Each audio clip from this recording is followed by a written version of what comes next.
started. We have the pleasure of having one of our very own come back to share some information with us regarding FleishmanHillard. He's also doing some interviews with us today as well, so he has a full plate today. And so I just wanted to read a little bit of information about him and about the company. FleishmanHillard was named Agency of the Year at the 2007 North American Excellence Award. And here we have today Eric Rydell. He graduated from Illinois Wesleyan in 2017 as a psychology major with a business administration minor.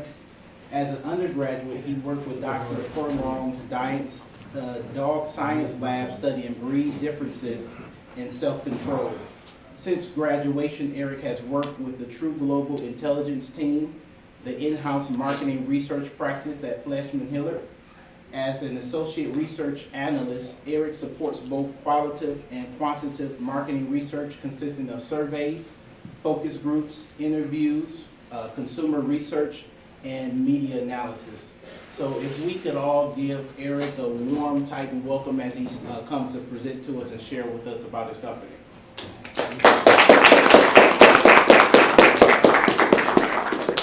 How's everyone doing today? Good?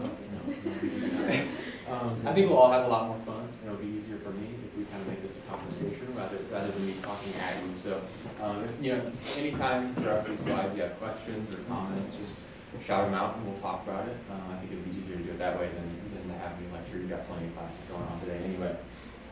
So, a little bit about what I'm going to talk to you about today. First, what the heck's public relations? We don't have a PR communications major as far as I know, maybe a communications one recently, but just kind of want to talk about what PR actually is, what's the purpose, and how it's related to marketing and business, which are some of the terms y'all are a little bit more familiar with probably. I also want to just tell you a little bit more about FleishmanHillard, what we are, what we do, and what it's like to work in an agency. And then I want to talk about what I do. Marketing research and how it fits into the whole PR and marketing landscape, but also how it fits into businesses overall. And then finally, how can you guys get involved in some of the kinds of work that I'm involved in. So to start with, I'll tell you a little bit about myself. Brian kind of did the same thing with my introduction there, but recent graduated 2 years ago in 2017. Majored in psychology, minored in business administration, and I worked in the canine cognition lab under Dr. Furlong here on campus. I did a thesis project on breed differences in self-control in dogs, which was a really awesome experience for me here. Really got me passionate about research and understanding the power of data, and kind of unexpectedly guided me toward the career that I'm pursuing today. And then finally, I want to talk to you about my transition to an associate research analyst at FleishmanHillard in St. Louis. I started as an intern, though, and we'll talk about that transition as well a little bit down the road. So to start with, what is public relations? I kind of like to think about public relations as a combination or an interesting marriage of marketing and journalism. Really, at the end of the day, our ultimate objective as PR counselors is to earn positive media coverage for our clients. And the more high profile, the higher the tier, the media outlet, the better. If we're earning placements for our clients in the Wall Street Journal, the New York Times, we've had a really good day. Just because those outlets are a lot more visible, a lot more people are reading those, and they actually have a larger impact on our clients' business at the end of the day. And how do we do that? So media pitching is something that I don't do as a researcher, but a lot of my colleagues do in some of the other practice groups that we have at FH. Basically, media relations consists of PR counselors on behalf of our various clients reaching out to journalists to ask them to write about us. We want our clients and our clients' executives to be featured in their publications. It's really good visibility for them, especially if we can control the narrative. We want to be placing our clients' messages in the media, basically, to help people understand what their businesses are about, what they care about, what's important to them, and what they're up to lately. But over the years, PR has evolved to be more of an integrated communications approach rather than just the singular media pitching strategy of old. We still do media pitching, and we're still drafting press releases on behalf of our clients. We're still reaching out to journalists on a regular basis. But we're supporting so many other areas of communications because the internet really changed the communications landscape a lot. So we're managing social media content for our clients' corporate accounts, for their CEOs, their chief marketing officers, their leadership teams. We're media training executives for interviews. So this is something that I never would have realized before I started in PR, that any executive quote in the Wall Street Journal or the New York Times likely had a PR counselor kind of working behind the scenes to get that placement there, first of all, but to train that executive up on how to actually interview effectively with media to get those messages to be published in the story, rather than just answering questions candidly, because that can get you in trouble sometimes. We do lots of support for executives' thought leadership. So that's basically, more and more today, executives are almost required by the consumers and the audiences that they serve to have a perspective on, what's their value add to what their business is actually trying to achieve. So beyond selling, what's our perspective on a particular societal issue that might be affecting us in the landscape today, and how is our company uniquely positioned to solve that issue or solve that challenge for you personally in your business life, your personal life, whatever that challenge is. That's a little bit, about thought leadership. We actually support earnings calls, which is a little bit more of a tactical thing that PR counselors are doing. But it's along the same lines of that media training and executive training that we're doing for folks. So when the CEO is actually presenting the quarter's earnings to investors, there's a good chance that a PR counselor had his or her hand in, first of all, drafting that speech. What are they actually going to say? What are the talking points? And what are the key areas to emphasize in this earnings report? But also, what's the best way to actually communicate that information? What are the strategies that they should be employing when they're presenting earnings calls that'll be more effective and more likely to be positively received among investors and stakeholders more generally.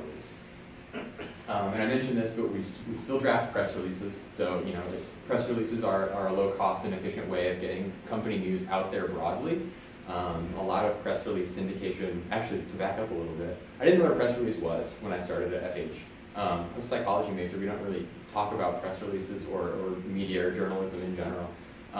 But press releases are a really efficient way for companies to put their own news out there. And then that's actually how a lot of media leads are generated, is from a press release announcement. So, maybe we have a really exciting new program that we want to share with the world. So we'll write a press release about that, and we'll publish that on our page, our own company website, or our client's company website. And then we'll distribute that widely through a network, PR Newswire or Business Wire, which has syndication agreements with all sorts of different outlets like CNBC, Business Insider, and things like that. And that'll all live kind of on a separate, page within CNBC's website. But people are trolling those other reporters are looking for press releases that they find interesting, and they might write a story about it. So that's what we would call kind of an organic media placement that we're not actively pitching toward. But the press release that we generated earned that placement in, whatever publication, whatever the journalist picked that up. Another kind of unexpected area that public relations counselors are involved in and heavily involved in is internal change management communications.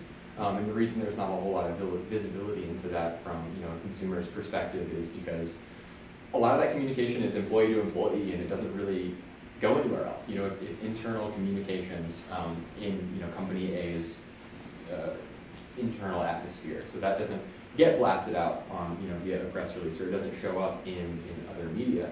But maybe there's a merger coming up, and company A buys company B.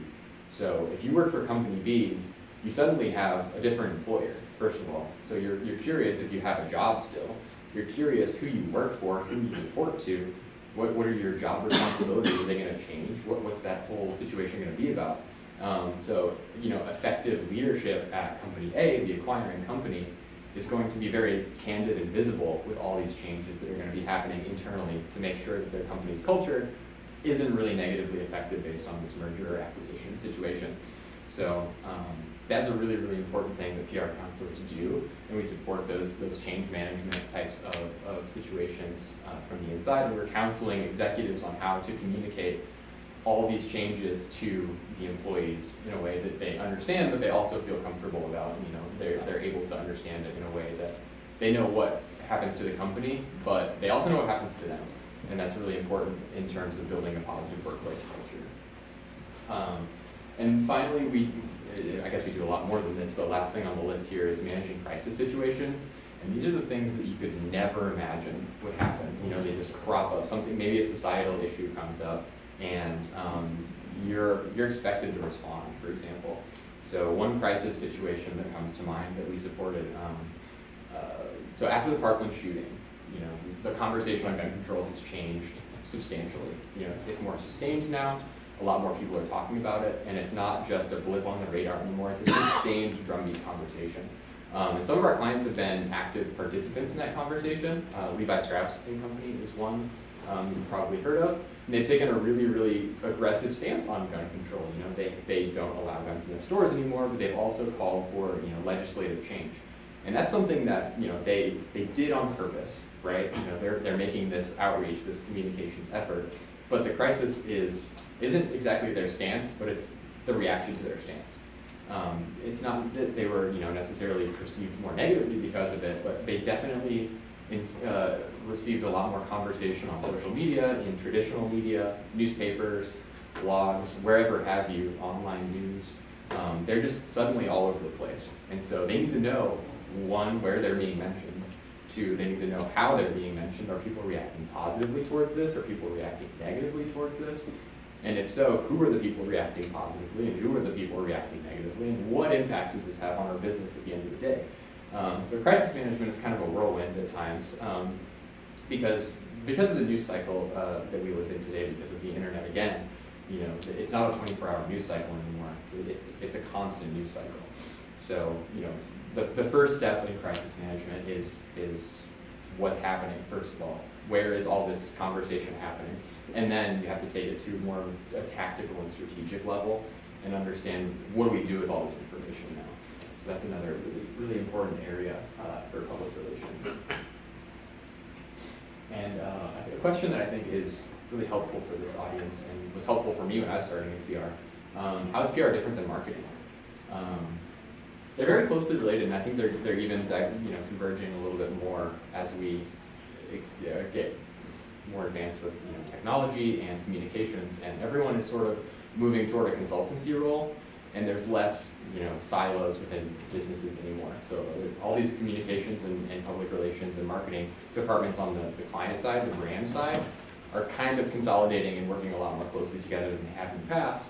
So on the agency side, we have to react to that, that industry change, and we have to offer a broader spectrum of services. So we're kind of competing with advertisers in a lot of ways. But we're not going to be the ones writing Super Bowl commercials or creating the creative ideas for Super Bowl commercials or anything like that. We rely more on storytelling through media to build exposure and favorability of our clients' brands.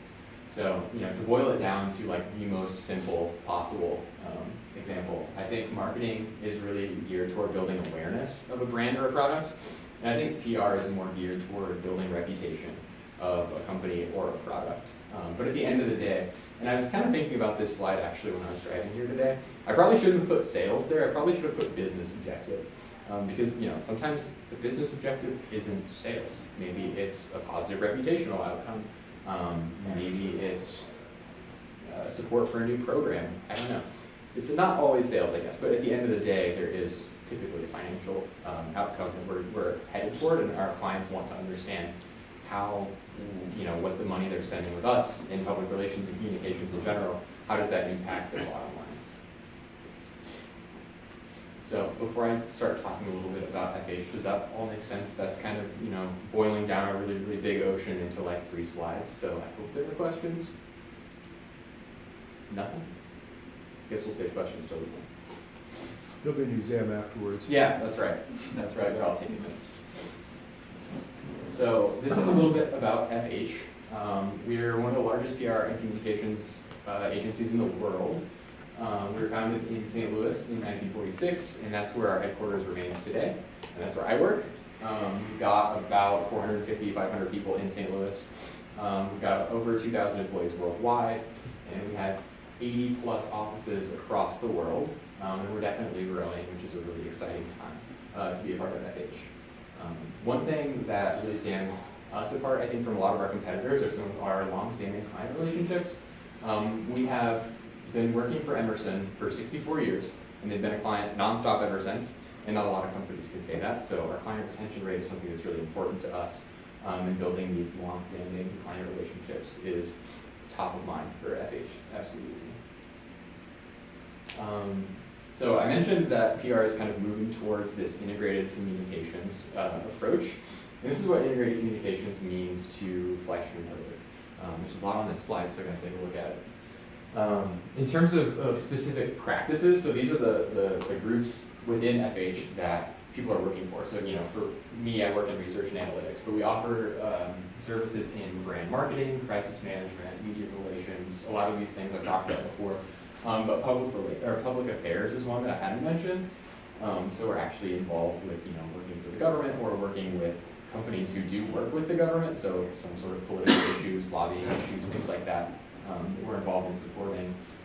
We also have a pretty robust social and digital marketing group at FH, and strategic integration is kind of how do we make all these disparate groups work together in a way that makes sense for our clients.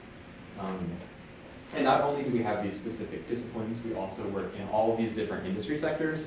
And we do have folks kind of at the senior level who specialize in a particular industry, likely because they've spent time on the brand side, the client side, at one of these or in one of these industries. CPG and services is kind of more of the consumer PR that I actually don't do a whole lot of. I'm working more on the B2B side with healthcare companies, financial and professional services companies, food and ag companies, you name it. We're probably in that industry as well. So that's one of my favorite things about working at FH is because, if I'm really frustrated and I'm working on a technology client, there's this, project that I'm working on with them, and I feel like I'm not getting anywhere. I'm feeling kind of frustrated with it, and it's really kind of bringing me down. I have another project on my plate that I can say, I'll just put this one aside for now, step back, work on another thing, and then when I come back to that tech client, I probably have an entirely different perspective after working on a different project for a while. It's a nice opportunity to reset and think about a project in a different way. So a little bit about our clients. I have AT&T up here by itself because AT&T is by far our largest client, and it's almost a guarantee as soon as you walk in the door at FH you're going to work on AT&T at some point. I work on AT&T a lot. And then here are some of the other big brands that we work on you've probably heard of. I work on Levi's a lot and Gatorade as well. I've done some work with GM and Energizer and Enterprise. But we also work for a lot of smaller companies and organizations that you probably haven't heard of. We do commodity work for the National Mango Board and similar organizations, the American Society of Hematology, a lot of these organizations that have really specific communications outcomes and objectives, maybe a smaller budget.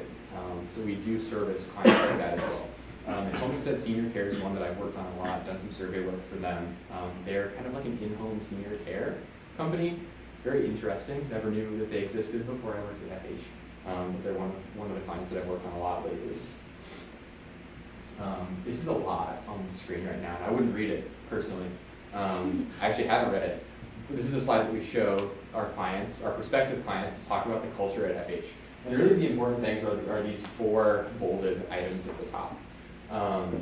Our people are our greatest asset, so we do invest a lot in our employees, and we think that a positive workplace culture is the most important thing. You can't produce great work if you don't have great people. And you can't have great people if you don't take care of the people that you do have. So that's obviously first and foremost for us. Do what is right. That kind of means two things to me. Here they're talking about ethics, which, in a business situation, and it's very important to us, absolutely. But for me, it means do the work that is right. Do the work the right way. So quality is of the utmost importance to us as well. So if it takes a little bit longer, we have to spend a little bit more money, and we have to bring in some more people, we'll do that in order to meet the high standard of quality that we have. Working at an agency, clients come first. This is probably the biggest challenge of working at an agency the size of FH.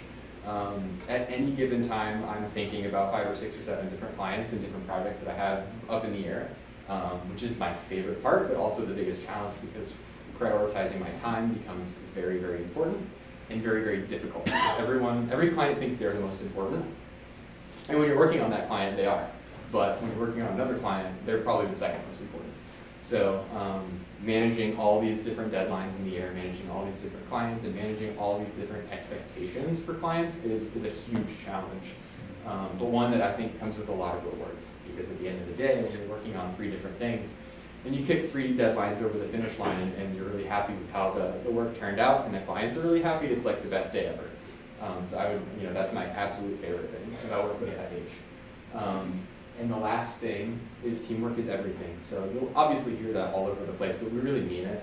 I can't think of anything that I've ever done at FH that didn't have a second pair of eyes on it.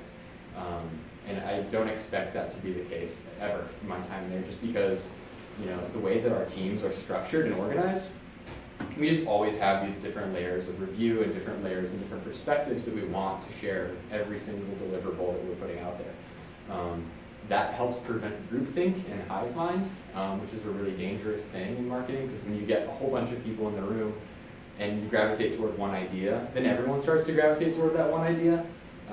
But having those challenging perspectives from someone who maybe isn't working on the project, but reads through it at the end after you've written all these things and says, I don't know about that one page right there, that one sentence right there, that one idea. And it challenges you to think about it differently and actually, for the better, I think. So that's one thing that we really emphasize a lot. Oh no, I feel like I don't need to do that. Okay, we're good. So now I have to talk about what I do. And I love to talk about what I do because I think marketing research is so important. I think it's, really, really critical in reducing risk and making good decisions. And if you don't have good marketing research to back up your ideas and your decisions, then your decisions probably aren't good in the first place. So I'm really, really passionate about the role of data and research in marketing and communications because I just think it only makes things better and only makes things smarter too. And our clients are increasingly asking for it too. So it just shows that we have lots of forethought. We're thinking about things down the road before we actually start to activate on them. And so, it's good for their business and it's good for our business, and it's just a harmonious relationship. It's all great.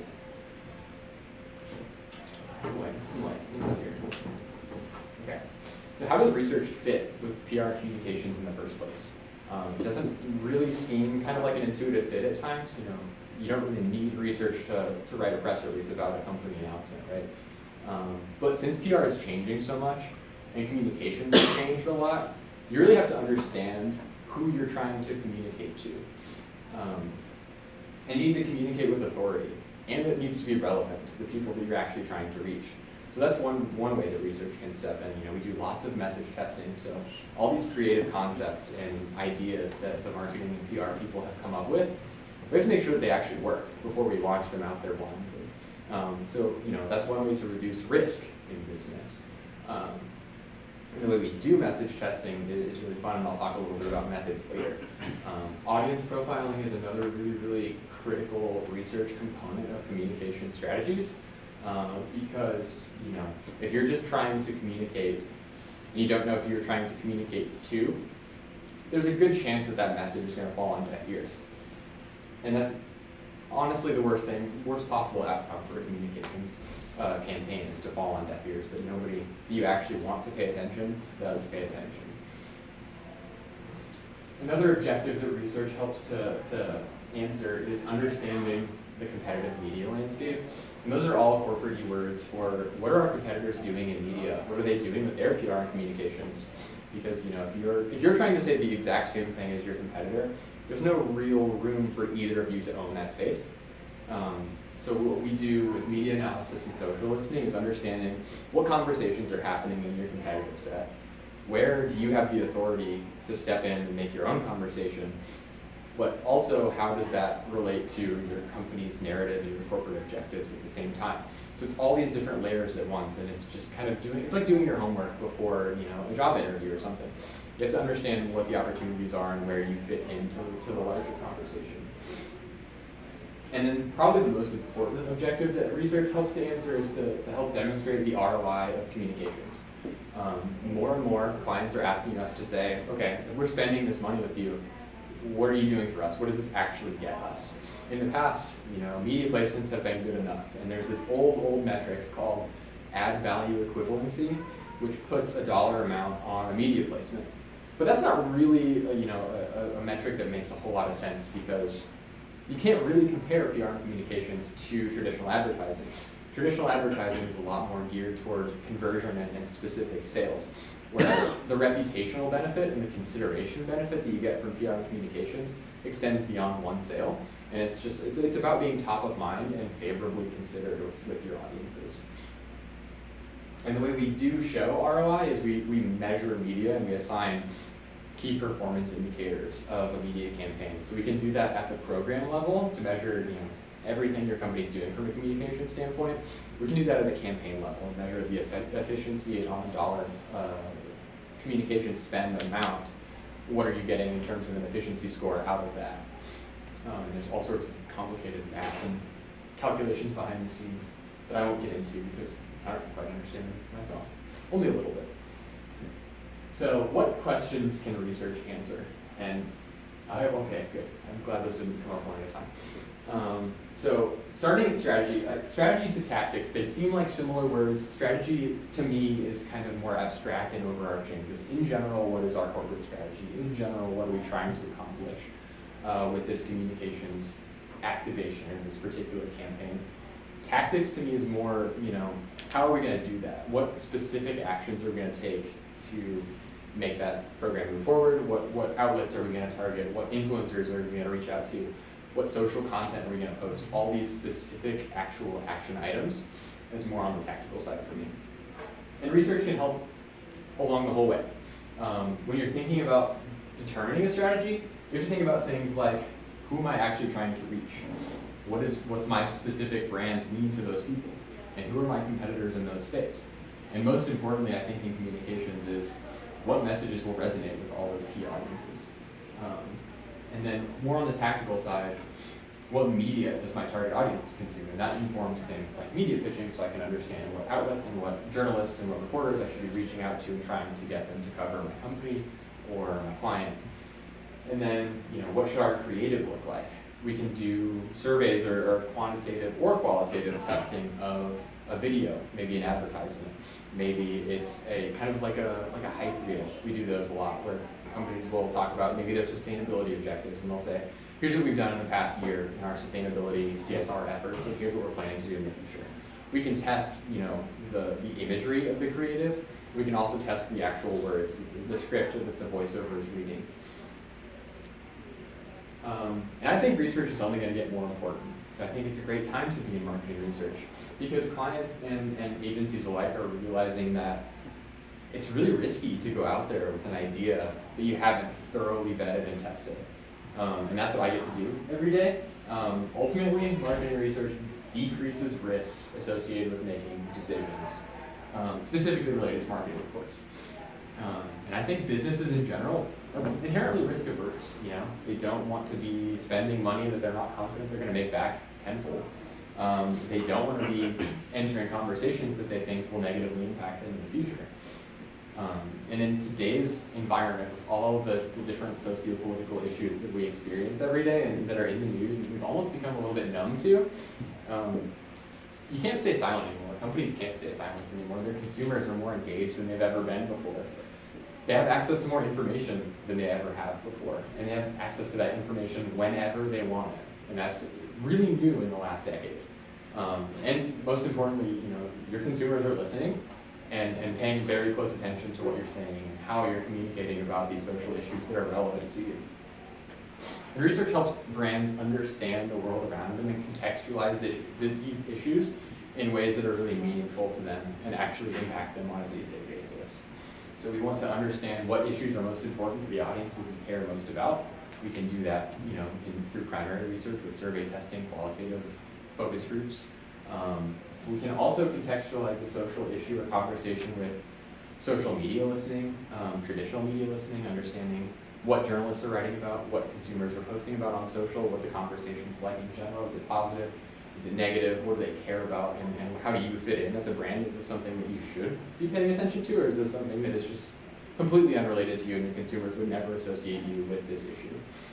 And most importantly, research helps to inform strategy. So it helps brands to first identify the issue that they should be actively talking about and engaging with, and it also informs them on how to do so in a way that we think, is more likely to resonate with the audiences that you care about the most.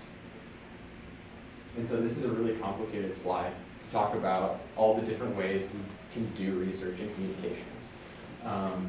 The way that we do research at FH and True Global Intelligence is kind of easily broken down into these 4 general categories: primary, secondary, media analysis, and measurement and evaluation. Primary research is my favorite. Quantitative, we do lots of survey work where we're actually looking for statistical significance. And reporters like to write about things like that sometimes. So, if we find a really, really interesting statistical difference, maybe this has kind of been the hot topic the last couple of years. Millennials are more likely to do something than non-millennials. And we show that we've actually measured that in a statistically meaningful way. That's an easy way for us to get media coverage of our client's survey, because it'll say, the article might say something like, a survey conducted by Homestead Senior Care found that X. So they're instantly associated with those results that they actually, 1, conducted the study, 2, had the forethought to actually connect that to their business in some way. So they're studying something that actually matters to them. And 3, it just is an easy way to build exposure and credibility on a specific topic. Qualitative is another aspect of primary research that I've done less of, but a little bit of. We do lots of consumer focus groups, and that's where we do our message testing. We'll have consumers watch a commercial or read some statements about a product and ask them to which ones did they react most positively to and why, and which ones maybe were a little bit more negative to them. Maybe they found the tone condescending or were offended by the content or something like that. That's really important for understanding the why behind a reaction, because in quantitative work, if we were testing messages quantitatively, we could say, okay, message 3 was the one that people were least likely to select as their favorite, and this is statistically significant, but we don't know why. So all we can say is that we shouldn't use message 3, but I can't tell you why. So qualitatively, we can ask them and get candid feedback on what specifically about message 3 kind of rubbed them the wrong way. And that's really, really important to do when you're considering societal issues work, because if you're not testing messages and you're trying to step out on diversity and inclusion, for example, you can have a Kendall Jenner Pepsi ad incident where you're trying, but you're just not listening, and you're not paying attention, and the audiences that you actually are trying to reach are completely not engaged, and you'll actually get dragged for that. Secondary research, Google is like our best friend. We use it too. We also have access to lots of syndicated research databases, which is sort of other marketing research companies who are just studying things, not for a particular client maybe, but maybe they're studying industry trends in food and healthcare. And we'll use that to inform maybe our own primary study. Maybe we just need that to inform some creative campaigns that we're working on. Media analysis is kind of the same thing, but we're looking at actual media content, so social media and traditional media, news articles, more than we're looking at actual research conducted by other companies. And this is, again, just kind of to understand the landscape, understand maybe some competitive components of the media landscape, understand where the white space is, and where you can maybe take an active role in the communications conversation. And then measurement and evaluation is the one big industry challenge where we're trying to demonstrate ROI for our clients in a way that they can understand, but also in a way that justifies that they're getting something valuable and they're actually meeting business objectives based on our communications work. And then how can you get involved in the communications world? FH has a slew of internship opportunities. I actually did a postgrad internship, and a postgrad internship is like taboo. I really didn't want to take one, but it was actually, I do it a million times over again. So St. Louis is our headquarters office, and that's the internship program that I'm most familiar with. We typically have 10 to 15 interns always throughout the year. We do 3 different sessions. We do one in the spring, one in the summer, and one in the fall. And they're typically about 4 months long. They are paid positions. But we also have internships in other office locations, like Chicago. I know is going to be an attractive option for a lot of you here. I don't know as much about the Chicago internship positions, but I do know it's one of our larger offices, and we do consistently have internships there. And we definitely have research internships there because I work with those people a lot. And then that website there will list every internship opportunity by office. So we have international internship opportunities. We have some of our larger offices in the US are more of our hotbeds for interns. So St. Louis, obviously, Chicago, New York, Dallas, San Francisco, and DC are some of our larger offices, and consistently have opportunities available. But the internships are all office specific, so there's no like overarching structure to the internship program. It's all based on that office's particular discretion and needs at the time. So I was hoping this would be kind of a conversation, and no one's talked to me yet, and I'd appreciate it if anyone had questions or comments or thoughts or wants to tell me about their day. That'd be fine too. Sure, what's up? You said you started as an intern, right? I did. So how long did you intern before you worked? I started as an intern in August of 2017 and started full-time last January, so 5 months? And that brings up kind of another good point. We almost never do we post junior level openings just on our website or on job boards, because we're more likely to hire our interns directly. Just because we have experience with them, we know who's been a really great intern and who would be a really great fit with us without having to go through this whole interview process again. Because, we've seen their work. What do you look for the interns? Especially for the juniors, what should they be doing that they could be doing next year that you didn't do? Yeah, for me, I got lucky because I had lots of research experience with my thesis. So it kind of depends on the specialty. So we have brand marketing interns, and we have internal communications interns, and we have social media interns, we have graphic design interns. So, but in general, I think maybe research and design excluded, getting any experience possible in communications would be really helpful. And even if it's not a communications position, so maybe you have a marketing internship at a local organization in Bloomington, thinking about ways to actually implement communication strategies on top of traditional marketing is a really good way to build that communications experience without a specific PR or comms internship. Within the company, how often do you see individuals move across different departments? I mean, they may start in one area like research, and they may gain interest in another area. How often does that happen? A lot more than you'd think, for sure. We recently had kind of a shuffling of our social media practice in St. Louis, and a lot of them moved from social and innovation, is what we call that practice group. They moved into the creative content side of things. So those are the folks who are going to be more involved with social graphics or designing social content. So that was one. There was kind of a restructuring, but we also had people in that time take advantage of that and move into corporate reputation, for example. So it definitely happens, and it's more on an individual basis, but we also have people move geographies as well, very regularly. So that sort of horizontal or lateral movement is pretty common, actually, yeah. Where are your international offices? Our biggest one is London. We also have another pretty substantial office in Hong Kong. Brussels is a big spot for us as well. It's the capital of the EU, so a lot of our public affairs people are in Brussels. We have a big Toronto office as well, and Mexico City actually is another pretty big spot for us. How easy would it be? Some of our students, international business students, want to work overseas. Mm-hmm. How easy would it be for them to work, say, in the Hong Kong office? I don't know, actually. It's a fair answer. It is, I hope. We do have internships in Hong Kong, and they would be posted on that same site. We have all of our international and U.S. opportunities just in the same website there. But it's so, while it's a large network, it's all kind of office-based, yeah.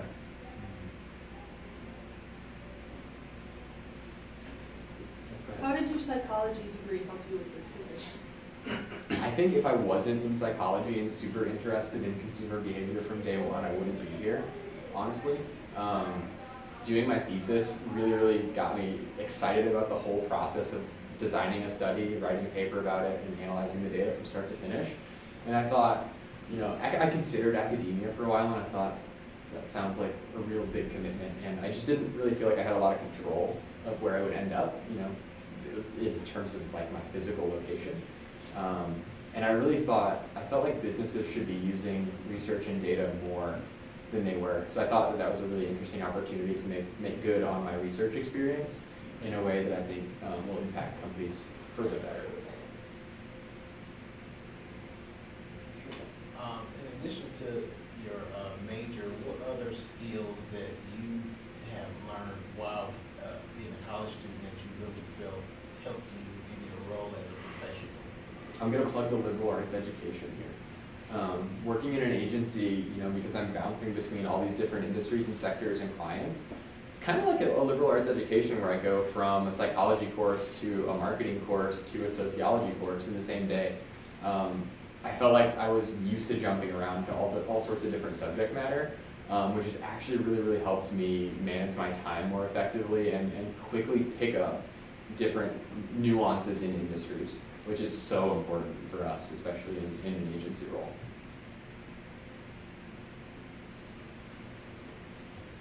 Anyone else? Feeling good? Excellent. Well, thank you all so much for coming out.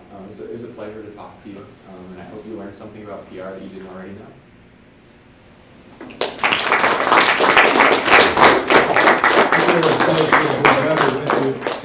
wish I could have made it. I screwed up. I thought she was going to call you.